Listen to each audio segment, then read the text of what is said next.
What's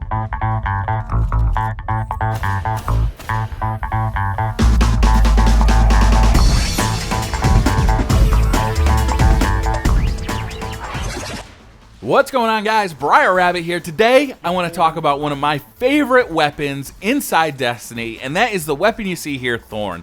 Now, when I first bought Ghost, I bought the Ghost edition of Destiny, and it came with a little art book that kind of outlined some of the guns that were in the game. And Thorn was one of those guns, and when I saw it, I immediately knew I wanted it. It has such a unique art style. It's very, very cool looking weapon. And then once I started unlocking some of the Grimoire lore about the gun, I wanted it even more. I don't want to go into too much detail about the Grimoire card stuff or put too much spoilers out there, but basically it seems that it's a combination of old world technology and Hive technology, and it was actually created by a Guardian who lost his light. So it's very cool stuff. It's a very unique weapon, both in its lore and the way it operates. So the way it operates is also very unique. Now, for an exotic weapon, it does some really weird things. First of all, if you compare it to like something like Hawkmoon, which is a much more standard exotic weapon, you're going to find some real deficiencies, but some really cool stuff as well. So I'll start with the deficiencies. The first thing is that the magazine size for this weapon is only 6 rounds, which is rough. It's really rough. And then to add to that, the reload animation is very slow. I think it takes in excess of 3 seconds if you don't have any kind of perks or benefits that are really going to speed that up. So that feels like an eternity, both in PvE and PvP. So I really like the weapon in PvP, but I found that I really have to kind of customize my character.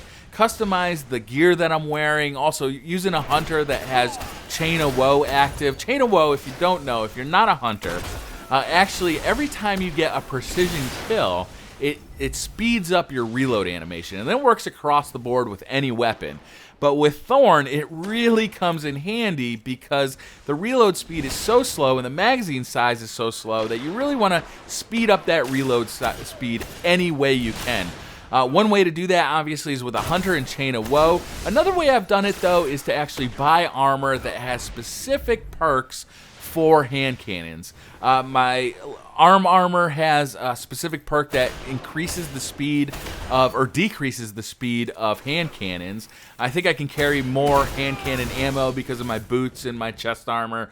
But all of that stuff kind of combines to keep improving the stats of Thorn, or any weapon that you're using. If you tend to really use auto rifles consistently, then you can do that with auto rifles as well. But for the purposes of this video, I really focused on buying legendary armor from Crucible vendors that was going to really help the reload speed and the ammo capacity of Thorn. And with that done, Thorn has become a fairly useful weapon.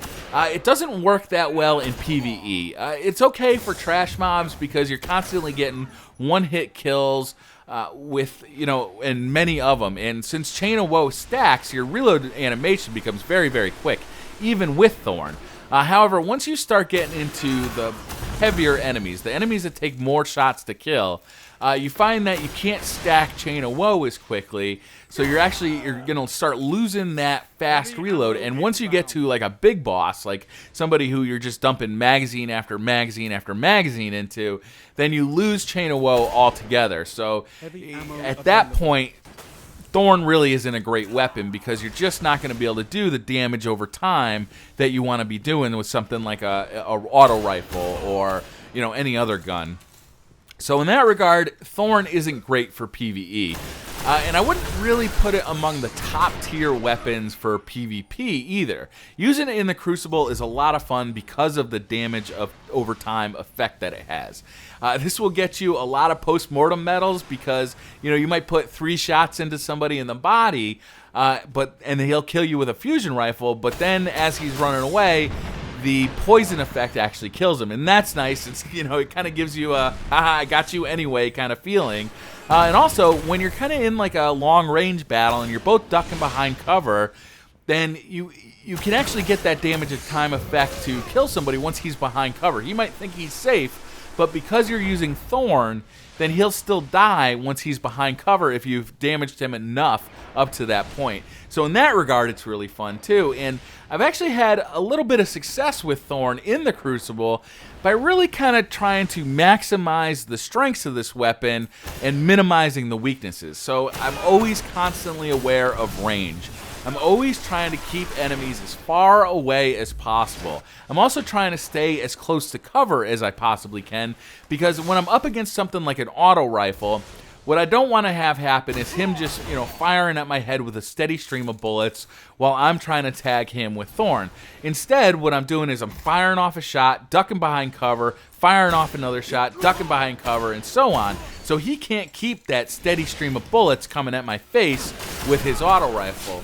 And then once again, I'm against fusion rifles or shotguns, I'm really trying to stay toward the edges of the map and keep distance between those users, those people who are using those really close range weapons, because Thorn cannot compete with those. So, it's kind of this balancing game. You're really probably the most annoying person on the map at any time while you're using Thorn, because you're really trying to just peck at enemies, not let them get close, backing away all the time, and using that damage over time feature to really kind of finish him off. So I've been really happy with the weapon. I'm really enjoying it. I use it as much as possible just because I think it's so cool.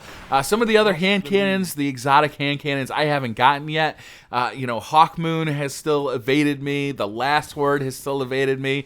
But Thorn was really the one I wanted the most, so I was really happy to get it. I actually got this from an exotic weapon bounty, and a lot of people have complained that this exotic weapon bounty is very difficult. I was able to knock it out, I think, in a couple of hours. There's a portion, I think you had to do some nightfall damage. I don't even remember what it was, but there's a portion, I believe you had to go to the Crucible and score some kind of a positive score somehow. I don't even remember the details of it anymore. It tended not to be that difficult, but I play a lot of Crucible, so if you're not playing a lot of Crucible, I could see how it could be more difficult. But what it really tended to be was just trying to keep a positive kill-death ratio inside the Crucible to earn Thorn. And once I got it, I gotta say I was pretty disappointed, because the weapon does not start doing damage over time until you have it well over half upgraded. And since it is such a horrible weapon, before you put that damage over time on it, it is tough to keep using it, because it is a nightmare, especially in the PvE arena. So once you go through all that, it's a really fun weapon. If you like hand cannons, this is a really, really unique one. It's not going to be the best hand cannon for PvE or pulling off bosses, but it's a really great time for inside the Crucible, and it really pisses people off, which, I always think is an added benefit. So that's going to do it for this video, guys. Thank you very much for watching. Hit that like button if you like this video. Hit subscribe if you're new to the channel, and I'll see you guys next time. Bye.